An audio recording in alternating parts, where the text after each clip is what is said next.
All right, injuries. Garoppolo will be out. Emery Thomas out. That's it. No questionables. Nope. They're all full. It looked like we saw Jimmy coming off the field this practice week. How's he coming along?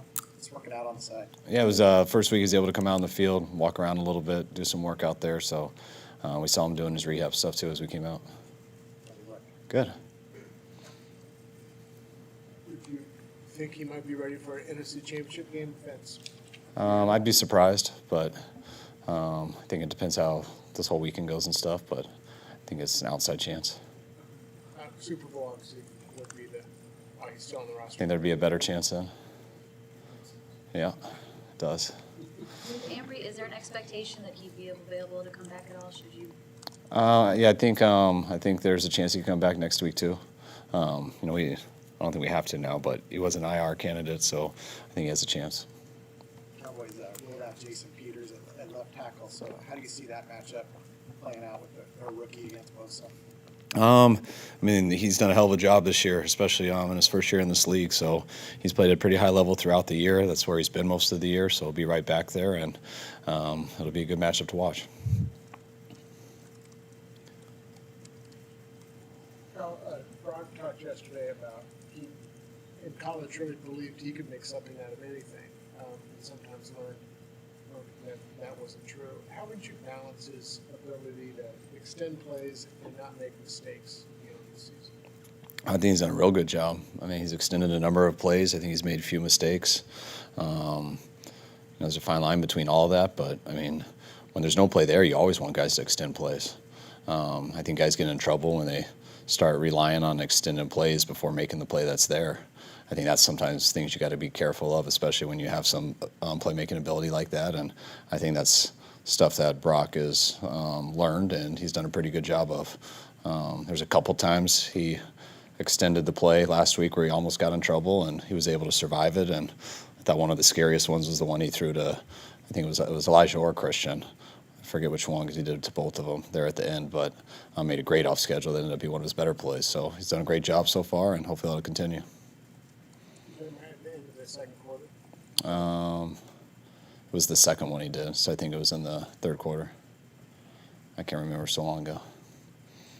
What was he like off schedule at Iowa State? Did you see a lot of that when you were watching? Yeah, he ran around a lot. I think his first play as a freshman or in his first game, I think he broke like a 50-yarder and did some high stepping on it, which you guys see that come out in him sometimes.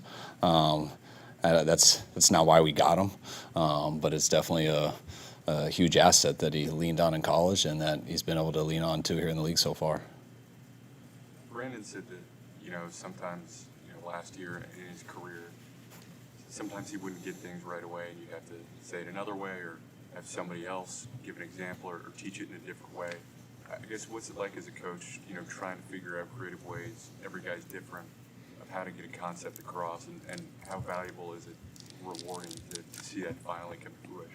I think that's really what coaching is. I think that's what raising kids are. I mean, everybody, you work at something, and it's your job to help someone and teach someone something, and that's really all you want it to be. And I think when you have players who realize that's what you're trying to do and they respect you, that's when it really gets fun. But not everyone learns the same way either.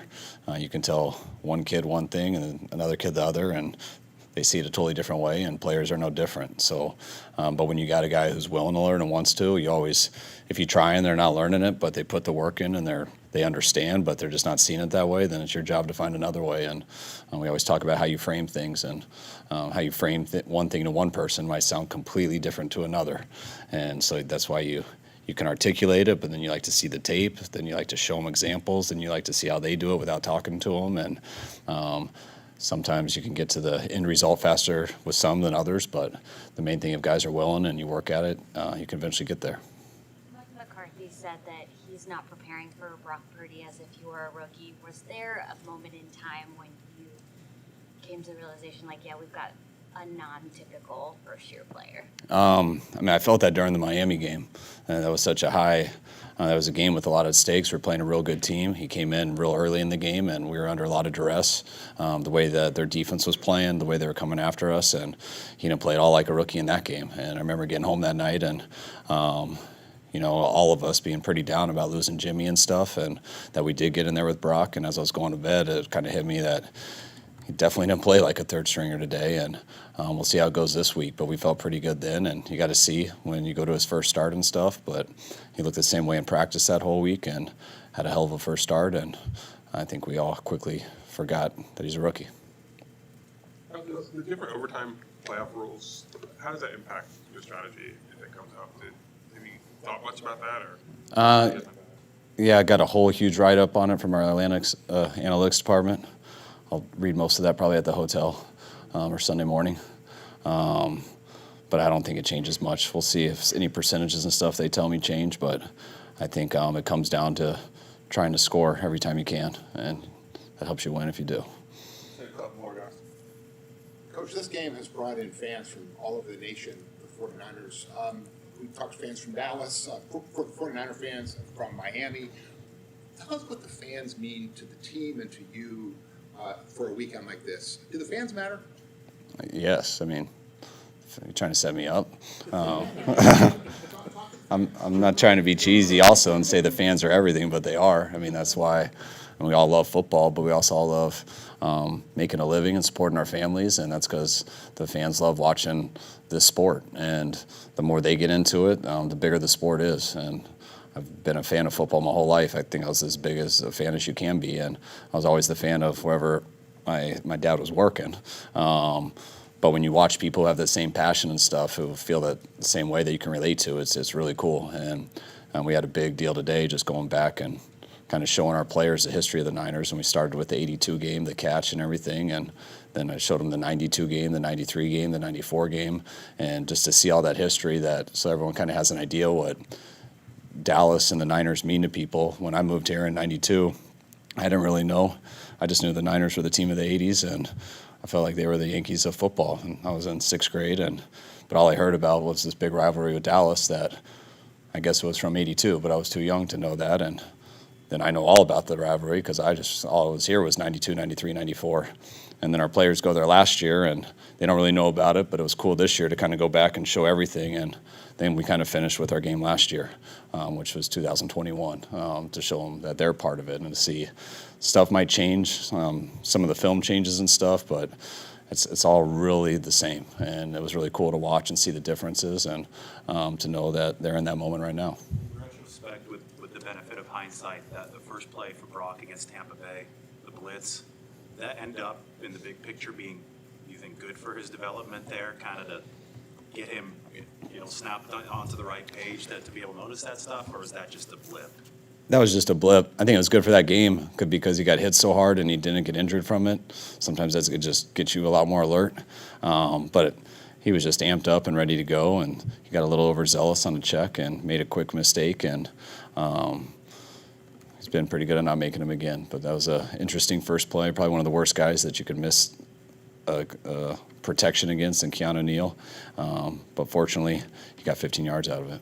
Is there a moment, maybe the Miami game where he hit Kittle on the cover zero, where you look at it in hindsight now and you're like, oh, maybe something clicked for him on a game day kind of level? Yeah, I think it happened a number of times in that first game. Like I think there was just a couple times he came out and he had a guy there who was open, but he thought he might be able to get a guy deeper, or maybe a guy who could maybe be more open if he looked to someone else. And he did that a couple times in that game, and he ended up with no yards. And I think I think that is good that happened, because you got to go in there and understand it. I love the attitude. I mean, you'd always take the longer one. Chicks dig the long ball. And there's a reason for that. It's a lot more fun and easier, and that's why I like the mentality of Brock. But if you go out there looking for that every single time, like, you're going to learn the hard way. So you got to be aggressive, attack what they give you. Never hesitate to go if they give you that one. But you can ride with a guy with that type of mentality, that type of attitude, but you don't want people being stupid and deciding on Wednesday where they're going with that ball. You got to decide in that pocket, and you realize that he is an aggressive dude, but he learns this is the league. People are fast. You got to make the right decision. You can't just go for the more fun one. Hey, Coach, we're in from San Antonio.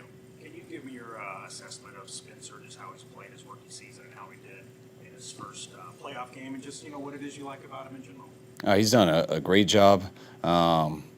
some of the people we lost on our O-line last year and some of the new things we had to do this year going into the draft, and to be able to, we took a shot on him there in the 4th round. He had a lot of talent, got to play a lot there. But we didn't know if he'd be able to come in and be ready right away. We thought we might have to develop him a little bit, and for him to come in and us throw him there right in OTAs and him be able to hold that spot down, he's done a great job. Battled through an ankle sprain about a month ago, but it was really cool because I thought last week was his best game of the year. So he's been getting better each game, and he's got a chance to really help us here over the next few years. How was the Niner Cowboy stuff presented? Did you have old TV copy or? Yeah, I just watched all the games, and they give me we have it all intercutted, so I can just pick plays that I like and stuff like that. And you gotta pick the right ones, or it takes way too long. So You didn't show Alvin Harper's big play. I did. Oh, in '93, I didn't do much in '93. I did in '92. He got a big jump ball. It was cool. He got a big one. It was on Eric Davis. It was an unbelievable jump ball. Had him covered well. It was a skinny pump and made the play.